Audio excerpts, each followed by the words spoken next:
नमस्कार दोस्तों, मैं हूं आपका दोस्त नवीन और आप हैं एड वीज़ा के यूट्यूब चैनल पर। तो यूके का एक वीज़ा निकला है, काफ़ी टाइम से हमारे साथ में टच में थे। पहले तो ना नाम बता रहे हैं ना डिस्क्लोज़ करेंगे, क्योंकि यूट्यूब की पॉलिसीज़ हैं, उसके अकॉर्डिंग हम कोई भी आइडेंटिटी डिस्क्लोज़ नहीं कर सकते।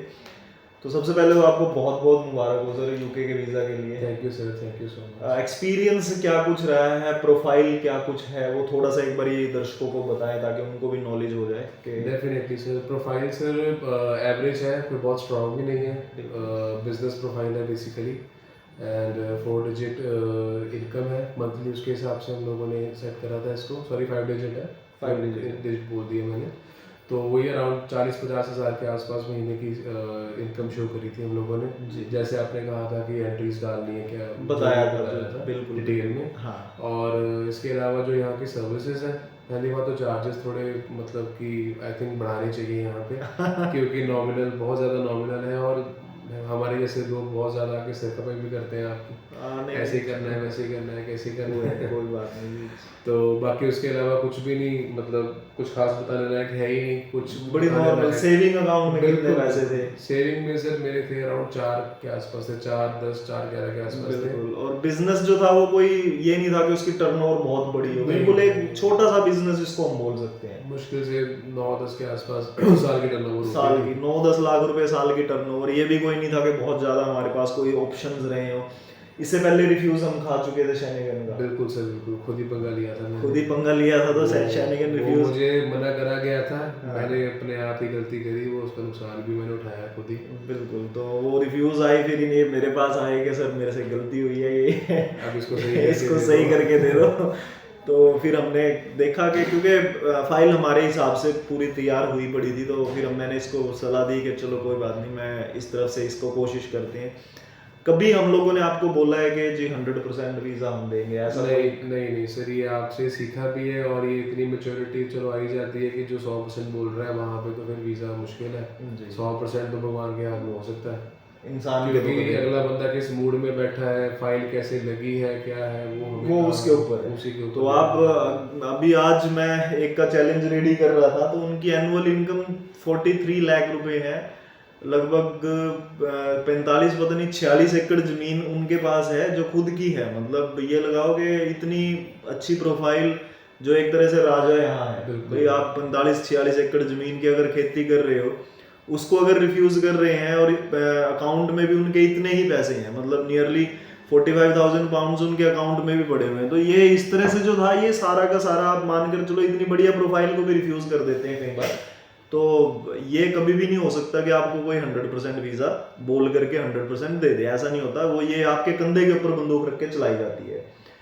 मैरिड है, सिंगल है सर? सिंगल हूँ सर।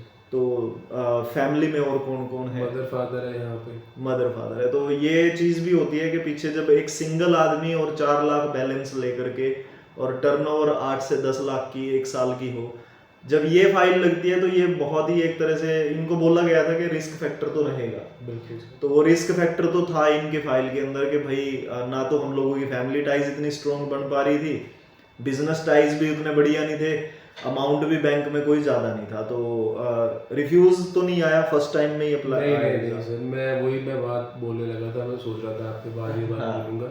100% आप बोलते नहीं है, पर यहाँ पे हो जाता है। उसका कारण ये है कि यहाँ ऐसे वीज़ा नहीं रहेगा तो अपील करके ले लेंगे वीज़ा। ये कोशिश होती है हमारी कि भाई एक बारी प्रोफाइल बहुत बढ़िया अपनी जिस हिसाब से है वैसे बनाए। 95% चांसेस तो यहाँ पे वीज़ा के होते हैं, क्योंकि अपीलिंग का आगे प्रोसेस है। बिल्कुल। और बेसिकली जो कवर लेटर हो गया, डॉक्यूमेंट्स हो गए, वो सब इस हिसाब से बनाए जाते हैं कि अपील में भी जो प्रॉब्लम वीज़ा ऑफिसर है उसको देख के दिखने में आ जाए कि हाँ बंदा सही है या नहीं है। वो इनको पता कैसे बना है, क्या बना है। कोशिश होती है हमारी साइड से कि बढ़िया चीज़ दें अगलों को। मेरे लिए कामयाब होगी, मेरे लिए बहुत है, उसके लिए थैंक यू सो मच। नहीं नहीं, अभी पीछे भी मैंने वीडियोस डाली हैं 4-4 लाख में ही, अभी काफ़ी वीज़े आए हैं जो सिर्फ 4 और 5 के बीच में जिनकी स्टेटमेंट्स थी। तो आप लोगों के लिए यही सलाह है कि भाई कोशिश आप ये करो, आप अपनी प्रोफाइल खुद मेंटेन करो। बिल्कुल। जो एजेंट्स आपको बोलते हैं आफ्टर वीज़ा 18 लाख 20 लाख, उनसे बचना।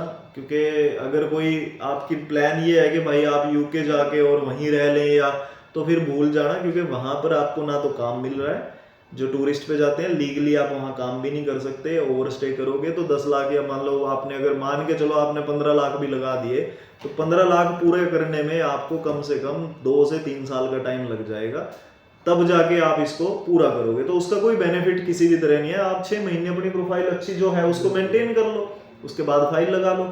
तो ये जो आप लोग गलत राह पे चल पड़े हो कि आफ्टर वीजा पेमेंट, भाई वो सिर्फ आपके कंधे पे बंदूक रख के करेगा।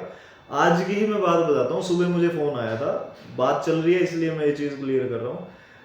उस भाई ने शादी की थी, उसकी वाइफ यहीं थी, तो उसने अपनी वाइफ को स्टडी पे भेजा यूके के अंदर, और स्टडी पे भेजने के बाद फिर वर्क परमिट में कन्वर्ट करवाया। तो यहाँ उसने, आपको पता है कितना खर्चा होता है दोनों चीज़ों में। आप पहले स्टडी के लिए पैसा खर्चोगे बैचलर पे, बैचलर 3 साल की होती है दोस्तों, और 1 साल का 12 से 13 लाख का खर्चा कम से कम है।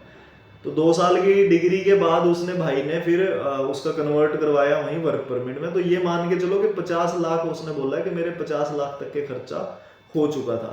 अब 50 लाख खर्च करने के बाद जब उसका वर्क परमिट वाइफ का हो गया, उसने वर्क परमिट के बाद डिपेंडेंट के लिए अप्लाई करने की बात की, एजेंट के हाथ में फंस गया गलत के।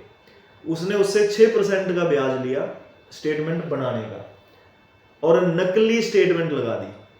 पैसा ले लिया तो काम भी ढंग का कर दो, 6% के हिसाब से उसका लिया ब्याज, और 10 लाख यार कहीं से भी वो अगर बोल देता ना एजेंट उसको 10 लाख करके दे दे, तो वो किसी आड़ती से लेके कर देता। लेकिन उसने क्या किया, फेक स्टेटमेंट लगा दी, और अब वो 10 साल का बैन खा के बैठ चुका है। और वो मतलब इस हालत में है कि वो कह रहा है कि भाई उसे कुछ भी समझ नहीं आ रहा है, जिसको कहते हैं ना दिमागी रोग से वो बंदा बिल्कुल पागलों की तरह हो चुका है। मुझे फोन करके, और उसकी मतलब आवाज भरी रहती है हर टाइम, इतने फोन, मतलब ये मैं इतने फोन सुनता हूँ, लेकिन मैं खुद उसकी बात से इतना वो हो कि 50 लाख जमीन बेच के लगाए, घर वाले उसको बोल रहे हैं तूने किया क्या, और अब 10 साल के लिए बैन हो चुका है, अपने घर में बैठा हुआ है, वाइफ उसकी यूके के अंदर है, अब 10 साल के लिए वो यूके जा ही नहीं पाएगा चाहे जो मर्जी कर ले। तो ये होता है जब आप किसी गलत एजेंटों के हाथ में फंस के अपनी प्रोफाइल खराब कर लेते हो। फिर वही कहूंगा आप लोगों को कि भाई कोशिश करना अपनी प्रोफाइल को खुद बनाओ। एक बारी मेरे हिसाब से तो सर ये है कि कुछ भी नहीं करना, एक बारी गाइडेंस ले जाओ, फाइल लगानी नहीं लगानी अपनी वो मर्जी आपके है, ऊपर है, बिल्कुल गाइडेंस ले जाओ, पता लग जाए कि कैसे कैसे क्या होगा। और इतने तो दिमाग सभी का काम करता है कि जब गाइडेंस मिलती है समझ आ जाता है गाइडेंस सही है या गलत है। बिल्कुल। जब एजेंट बोलता है सारा कुछ खुद कर देंगे, वो तो फिर हमें तो कुछ पता भी नहीं लगता। अब मेरा खुद का भी एक केस है, मेरा एजेंट एक था, उसने मेरी आइडिया भरी थी, पुरानी बात है अभी तो नहीं, आपको तो बताया था मैंने, जी। पुरानी बात है। तो उसने मेरे को दुकानदार बना दिया था, उसमें दुकानदार शो कर दिया, सारी मेरी इनकम कैश दिखा दी।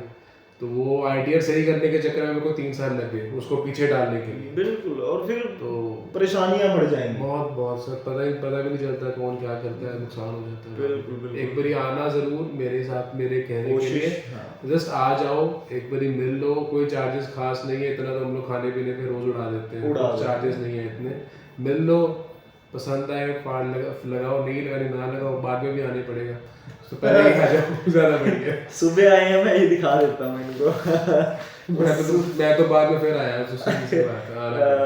मेरे पास सुबह आए थे, और पानीपत से हैं वो, हाँ ये हैं वीरेंद्र हैं, ये देखो अभी ऑस्ट्रेलिया रिफ्यूज 5/4/2022 में रिफ्यूज खा के आए हैं ऑस्ट्रेलिया का।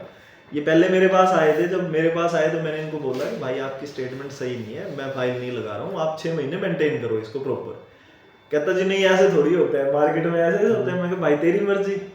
अब वो आए मेरे भाई, अब रिफ्यूज खा के आए हैं, कहते जी ऐसे ऐसे करके मैंने बाहर से लगाई थी, रिफ्यूज आ गया। मैं क्या रिफ्यूज खा के बैठ गए हो?